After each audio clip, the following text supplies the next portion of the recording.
Hey YouTube, I'm Ross Magas. This is not real life, and I was going to do a Gambit impression, but I don't think I will. Maybe I'll do it later.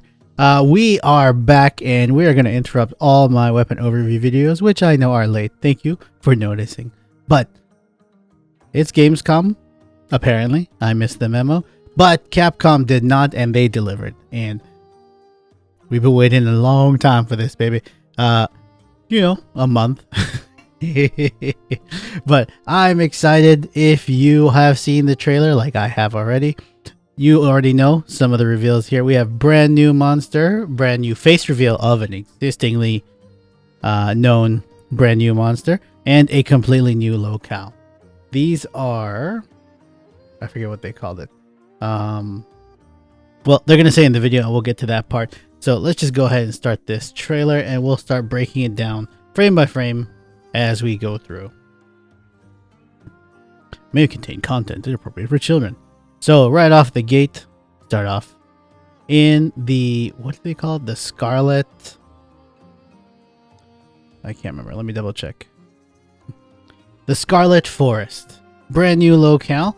And we see our Sacred, the Hunter. And from here, it looks like the Smithy, but I'm pretty sure that's not it. I think it's going to be the partner character they're going to reveal here in just a sec. But maybe it's the Smithy. Oh, it is. I was wrong. We got this kid again, a little Palico, and I just want to point out, I really love the high contrast between what's going on so far. Like, so we had the windswept plains, and it was desert, dry, arid, barren. Pick your word, but now we have lush, green, dense forest, and the namesake, Red Blood River. This is yet to be revealed, but the reason for it, but obviously it's revealed right here in the trailer. So here we go.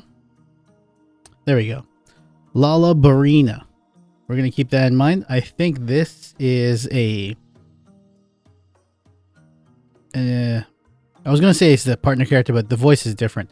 This is an NPC character who might just be a quest giver or like a scientist of some kind who's researching the ecosystem and what's going on. So we have the introduction of the name of our new monster. For those of you who don't know, pay attention to these. These florets are important too. Lala Barina. And I love this name right off the bat, and it just confirmed what I thought, that there was a spider monster. We'll get there. I'm sorry, I'm getting ahead of myself, but I love this because it actually it sounds like La Ballerina, and I don't know if that has like maybe that's why it has like the rose and like there's some kind of flamenco inspiration, but that's what it's giving me, the vibe. I love this. It looks like a flower, but you can see clearly it isn't. And let's get to that part in the video where they show the monster using it. Okay, so let's back up a sec here. So we got the handler, another Palico. So I guess this is this person's Palico. I believe if you've been tracking the interviews that have been published about a month ago, maybe it's 2 months ago now, I can't remember, but they did say, was it in the interviews or was it through the videos that people had seen?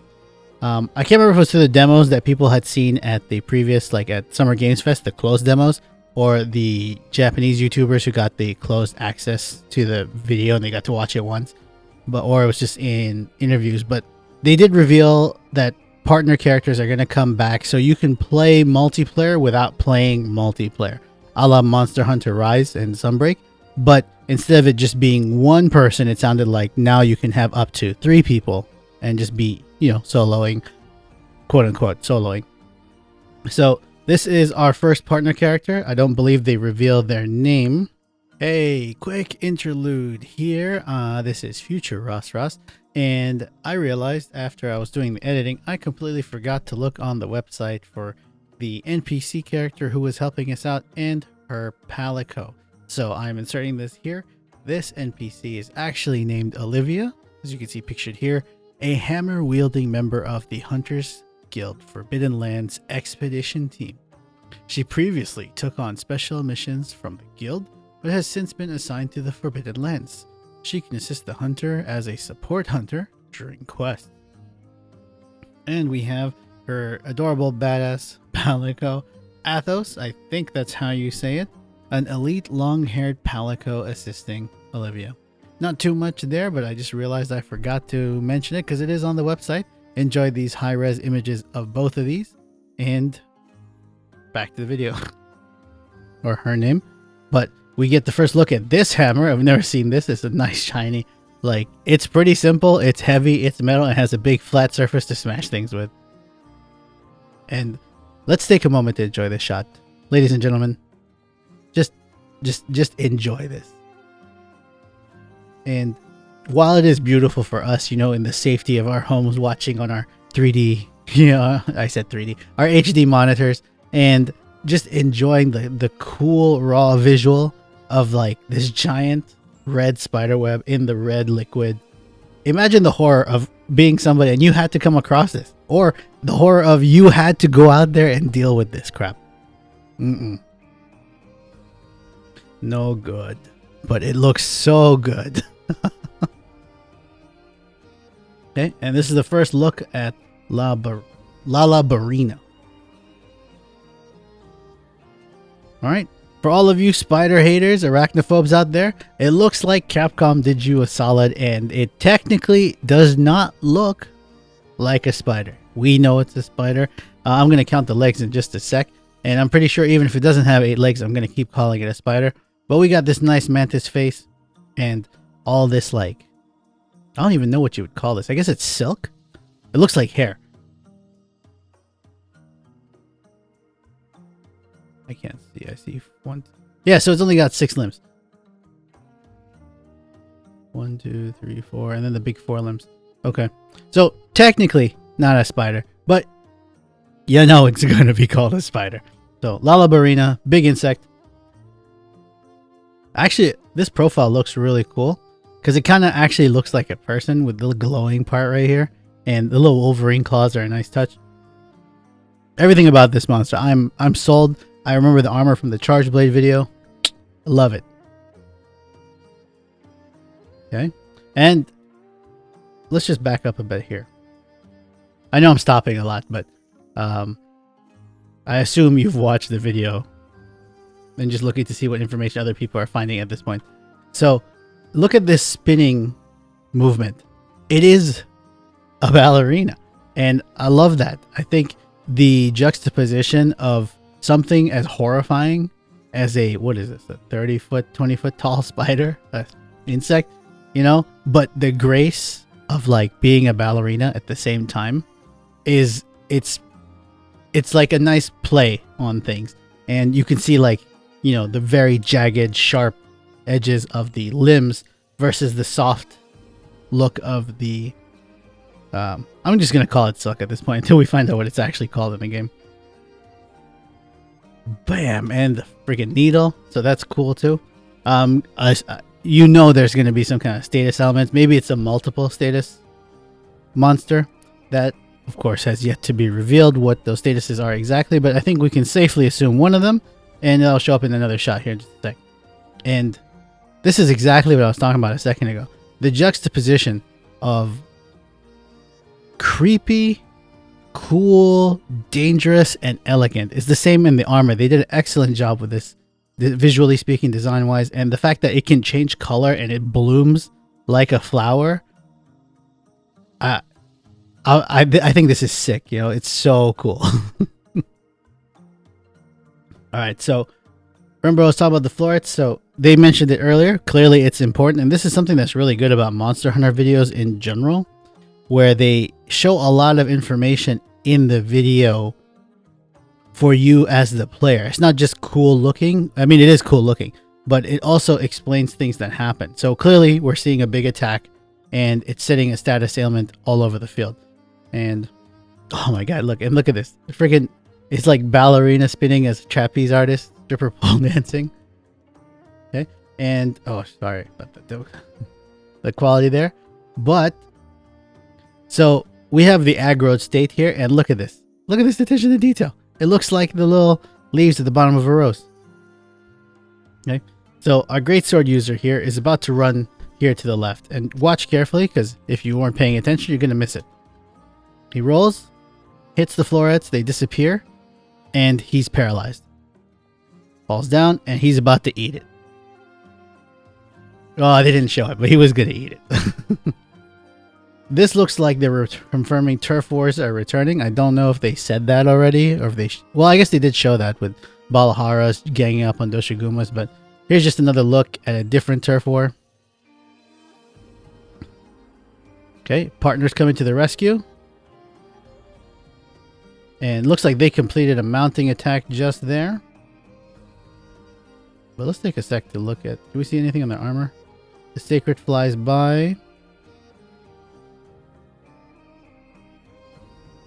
They're not carrying a backup weapon, but I guess that makes sense if they're an NPC. I thought there would be something in these shots, but it's okay. It's just a cool shot.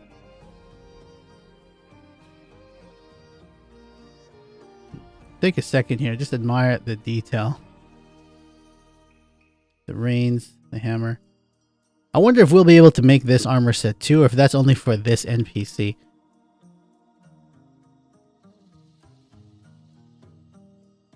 Okay. Yep, and they're introducing the mechanic of playing together while playing alone. Okay. Is this regular demon mode, guys? Because it looks like demon mode got a lot of cool new attacks there. I thought that was the regular, like, demon flurry, I think is what it's called, when you press triangle circle. But... and I don't know if they purposely slowed down the running here. It looks a little bit slow, but... then, yep. Demon flurry. It looks like there's a second activation and then a third activation. That was not in the Dual Blades trailer, if I'm not mistaken. But... so they give Dual Blades a little bit more love here, and here we are at the village, and we can see the smithy, and I believe this is the canteen right here, and you can just see them. Everyone's hanging out, talking. This might be the quest area. It's hard to tell. It's kind of set up more like some of the...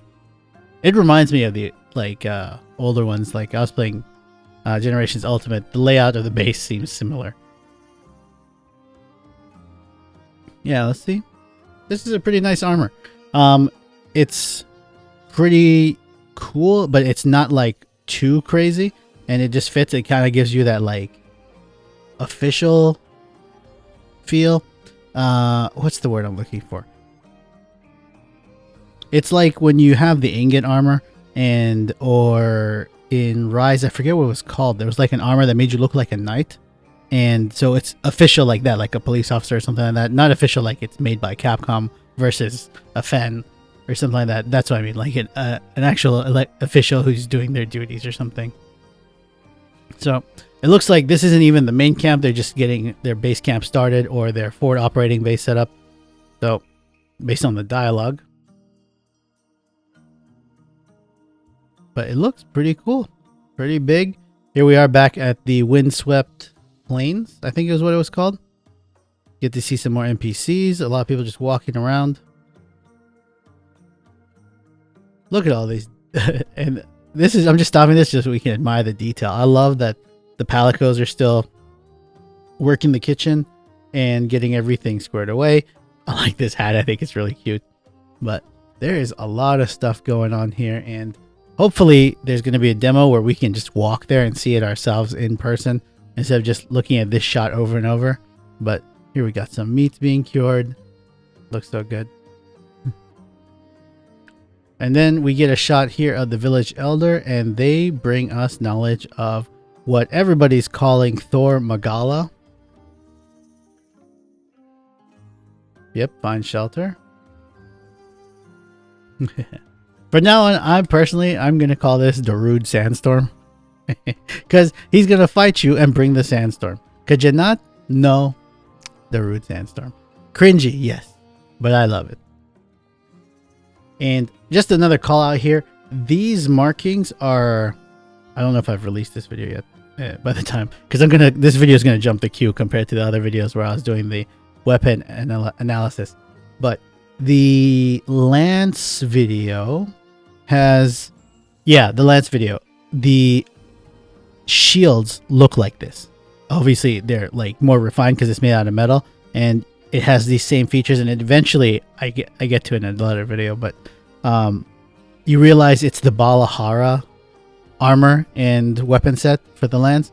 But so clearly, this is showing that. Well, to me, it indicates that there's like a more integrated. What's the word? Culture, lifestyle that this village has with the monsters of this ecosystem, and it like so. I would guess the Balahar have something to do with their outlook on the desert, maybe, or their life. It could be like a what's the word? A shamanistic kind of thing, or a no, what is the word I am looking for? Animism, or something like that. And that just gives this its all like that extra layer of depth, and it helps you get sucked into the world even more. And I love it. And yes, for most of us, we're gonna just be wowed the first 3, 10, 100 times and then forget because we just kill monsters all the time. But I appreciate this level of detail, not the necessarily the fidelity, but just cool too, but just the like this environmental storytelling and the attention to detail and making up all this lore that, what, some people are not even going to pay attention because this, what is this? There's like 3 seconds of this shot. 1, 2, yep, not even. All right. So, and okay, looks like a sacred, what would you call it? Farm? No. Stable? And we get the sandstorms. For those of you who don't know, it actually really does look like this when a sandstorm happens. Like it gets dark, and everyone goes inside, and so. But let's see. Lightning, she says, and we get Darude sandstorm. Oh, we got the researcher. I'm gonna say that the researcher. I don't know for. And confirmation. This is not the box. Well. It is not the legendary for this game, but is just the apex of this region. You know what? Let's take a quick break and go to see if the name's up. No. Living World. Let's see. Okay, they have the different names of the types. So fallows when it's dilapidated. Inclemency. What does that word mean?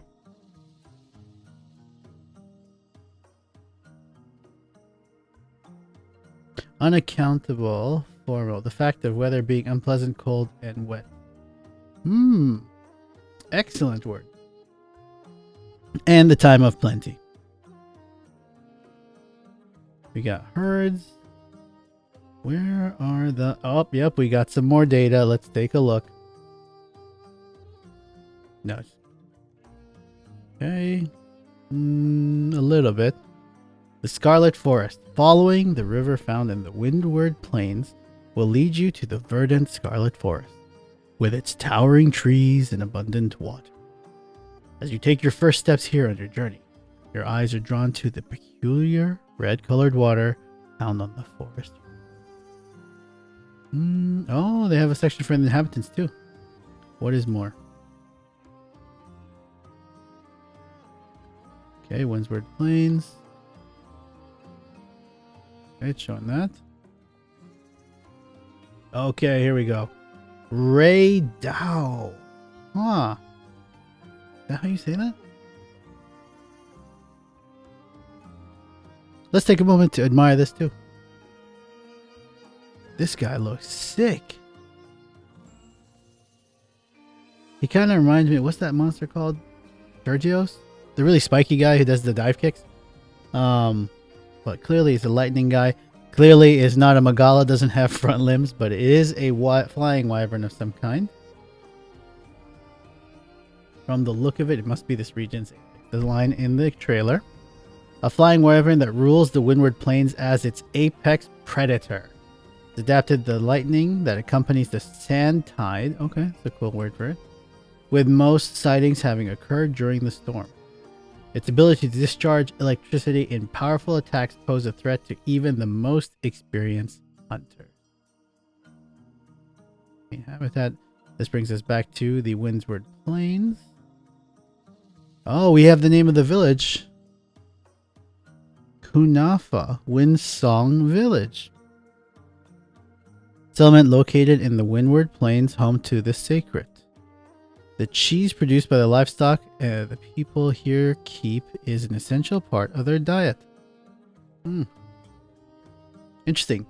This might be like a real life call out to how in a lot of societies like this, they actually can't keep, maybe they keep it as like goats and stuff like that and make cheese, and you know, people do this kind of stuff in real life. I love this about Monster Hunter. They know how to blend the right level of like fantasy and reality. Here we go. Okay, yada yada yada, blah blah blah blah blah. Only one monster revealed here. Lala Barina. Oh, this is the word. No wonder I can't remember it. A Temnoceran that resides in the Scarlet Forest. Its thorax, which can be opened at will, resembles a rose in bloom. Oh, you know what? I couldn't see it in the video because of the coloring of the environment, but it's got a red underside. Even the claws and stuff. 1, 2, 3, 4, 5. Yeah, I guess it's only 6. I guess there aren't. I would have to look. Are there true spiders in Monster Hunter? Or are they all insects? Either way. Oh, actually, I think we missed something. Go back. Where was that section on inhabitants?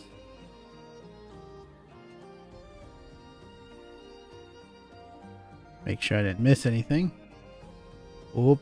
We don't want to get too far. This is going to be the trailer too. Okay. Each area contains settlement established by peoples that have called the environment home for generations. Experience how each community has grown and adapted to the environment, and how their culture and daily lives have been shaped by this adaptation. Okay, so the villagers...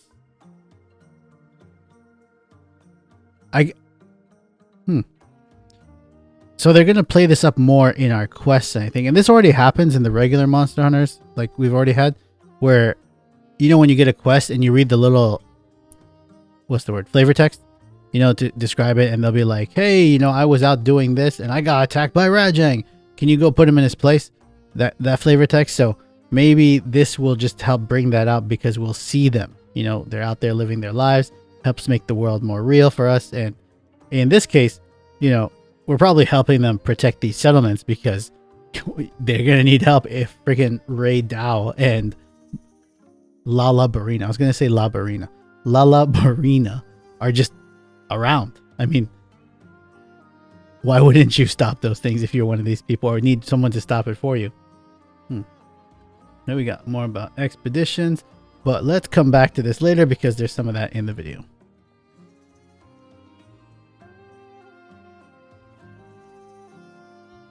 Okay. And this is another thing that they were talking about, and I remember hearing this from a lot of people who actually got to see the closed demos.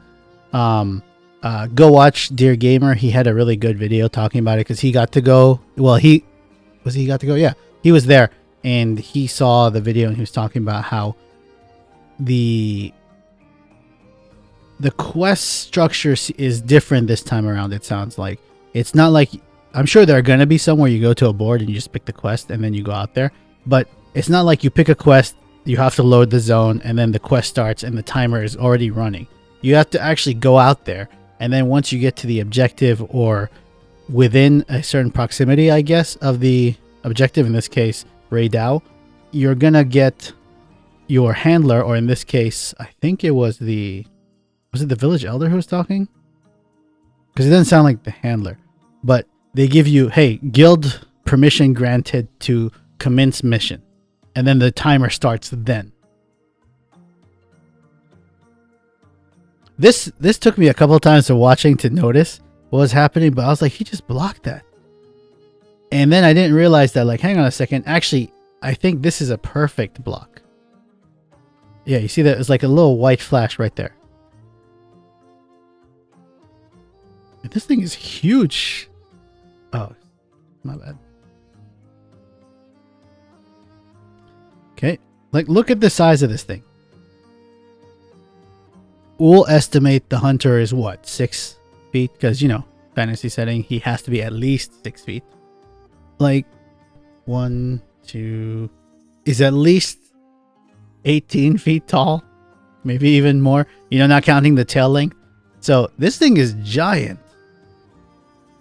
And we get the lightning strike, but he is guarding at the same time and is only knocked back a little bit. I wonder if this is like, are all heavy weapons going to get guard points? Wonder what they're going to do for charge blade. Make it a little bit more unique then. But like, the lightning effects look awesome. The sandstorm, like, now that I think about it, actually, look how thick this is. And this guy can fly. So does that mean that he's going to like pull a Valstrax and he's just going to fly off and you're going to be like, where the hell did he go? And then just come dive bomb you? Or not even dive bomb you, just shoot you with lightning and you can't even see it? Okay. One thing, there's so much stuff here, but I love this pincer attack. Is that what you would call it? Not really a pincer. It's just because he has 2 horns. This horn stab, he like puts a dip in the ground here. So while I don't anticipate there's going to be fully destructible environments, it looks like, at least in some areas, the environment is going to be affected by the monster attacks. And we're going to have to learn to play around it, because you can clearly see his leg is a little bit lower and he was trying to walk around it. Oh, just a super sleek jump flip. Bam. Lots of wing smashes. And here we get the powered up state. This was in the old one. And oh my god, I love this. Look at this. It's got Fulgurite all over the place. I think that deserves another watch, don't you?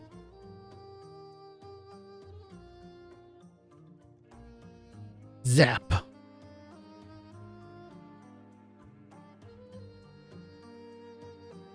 Now that this stuff is here,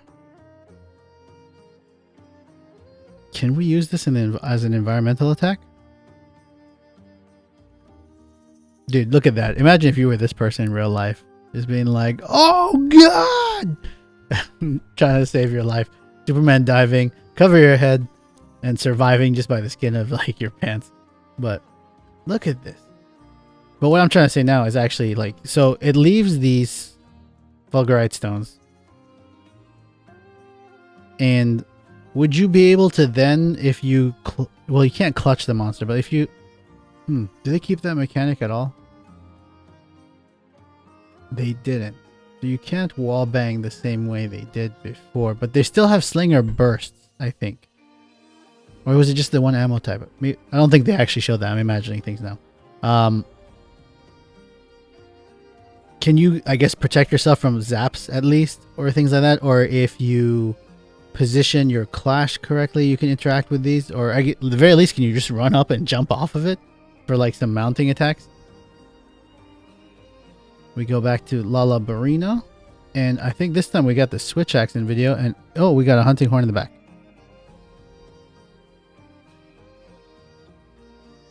Okay, some dual action, and I don't think they're showing any new things on these weapons and these shots. Okay. Oh, that was actually 3 people. Oh no, it's 4. There's a bow right here. Longsword, switch axe, and the hunting horn is back there.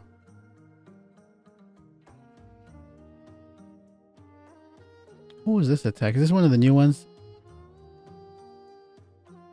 Yeah, it was. I think that was the new attack they showed off.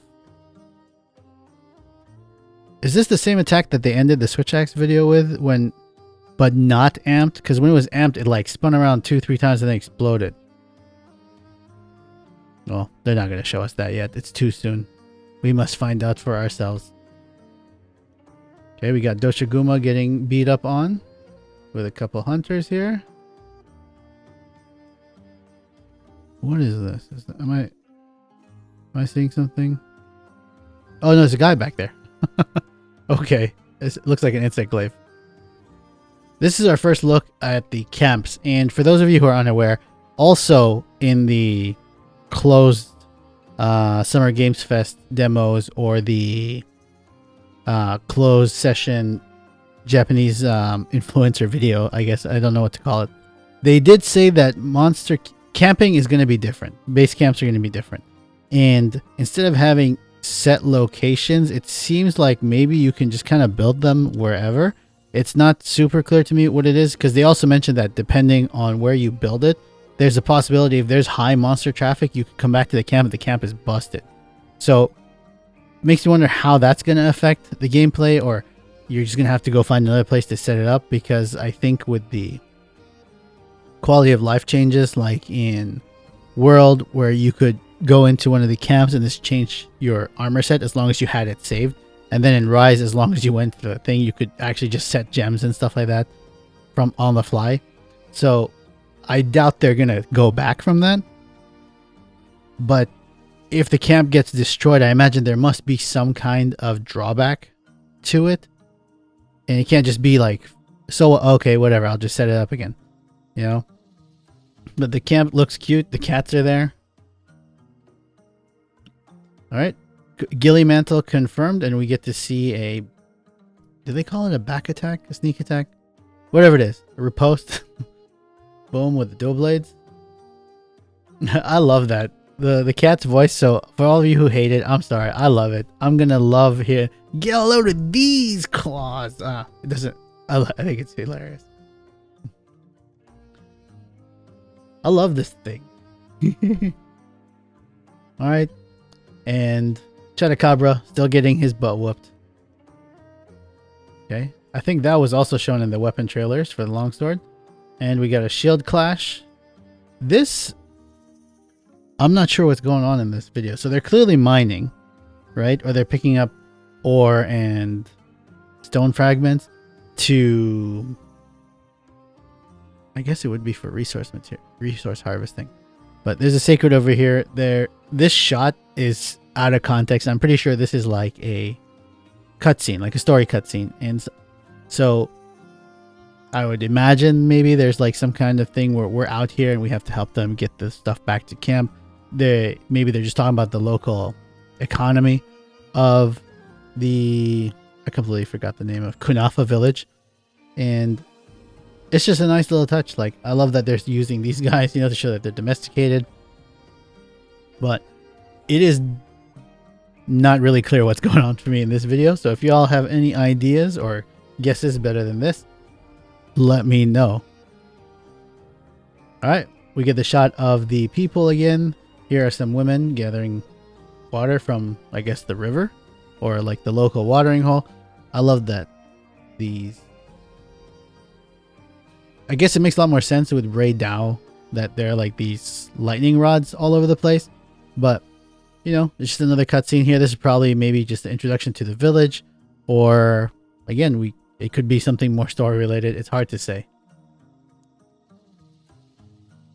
Okay, and I looked at this shot a couple of times. Aside from, the nice view for this, I couldn't think of anything here either.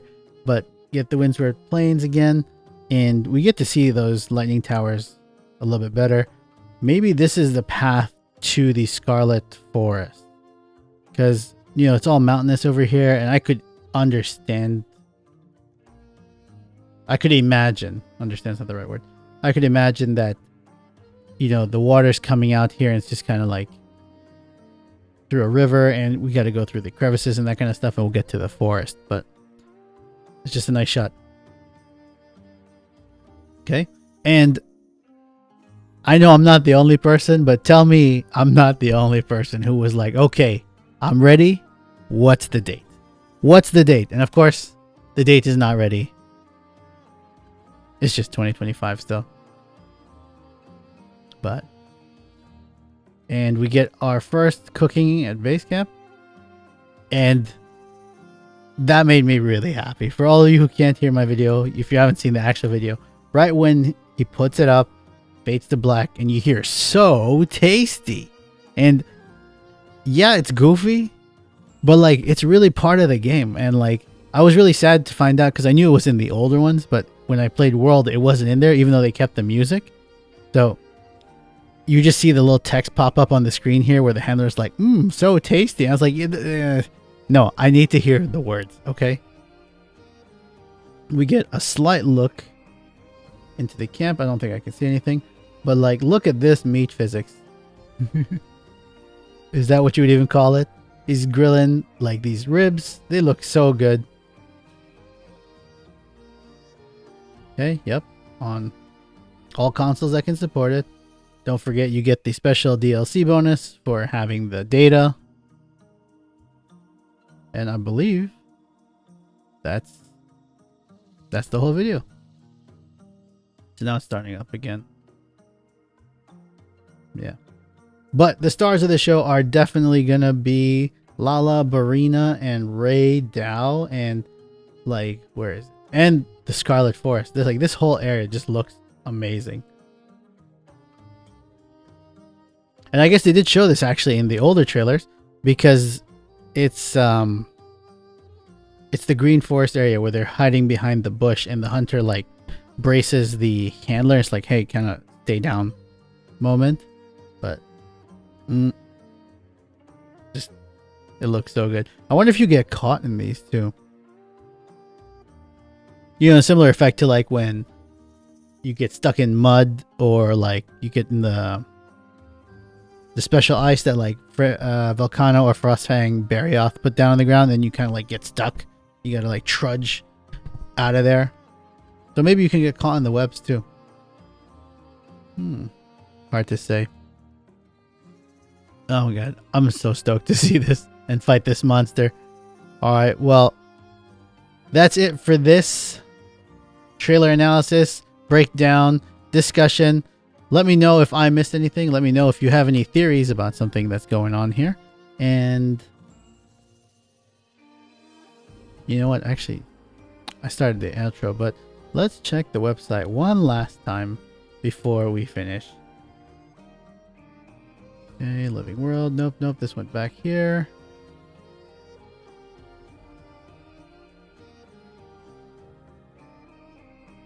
Go back down. Expeditions. Yep, expeditions can now be undertaken and a number of objectives in mind.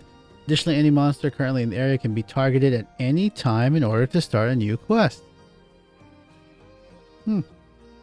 Some monsters can't be targeted due to progression or other certain situation. Maybe they'll be like, oh, you're not strong enough to fight this monster? Or they just won't show up on the map? Supporting you in your expeditions will be your trusty handler and Palico, as well as the sacred mount and plenty of new tools. We got ride, yep, pick up this ammo, the same clip of the camp, and a different clip of cooking. This fake food, man, it looks so good. How do they make it look so good? How many steaks, how many slabs of meat do you think they had to eat? And they'll be like, it's research, boss. It's research. We got to get the juiciness consistency right. You know, it's got to be drip off the bone, delicious looking. And